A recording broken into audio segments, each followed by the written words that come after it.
Lewis Hamilton was in a poor state after stepping out of the cockpit in Singapore. Lewis Hamilton and George Russell were suffering from borderline heatstroke after the Singapore Grand Prix race, according to team principal Toto Wolff. The Mercedes duo were absent from the post-race media sessions at the Marina Bay Street circuit. The Singapore GP is regarded as one of the toughest events on the calendar, with temperatures within the cockpit reaching heights of around 50 degrees and drivers losing up to 4 kilograms of liquid body weight. Sunday's brutal circumstances got the better of Hamilton and Russell, who weren't deemed well enough to speak to the media after their outing in Marina Bay.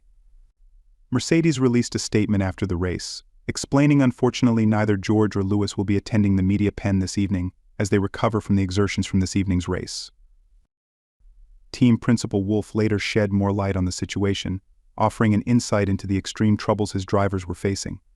They did not feel well, borderline heatstroke or something like that, but they have had water. He said they would not have been able to go to the media pen. There were no bad feelings or any annoyance. It is just that we had the doctors with them.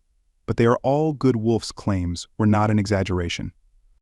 After the Singapore GP, footage emerged from the Mercedes cockpit showing Russell staggering through Parc Fermé after climbing out of the car. The Brit looked extremely tired and dehydrated, putting him in a worrying position. Mercedes' weekend in the Singapore heat was unfortunately one to forget.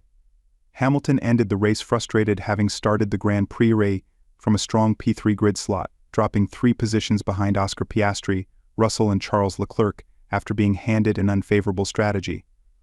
The 7-time world champion even got an apology from Wolff on the radio.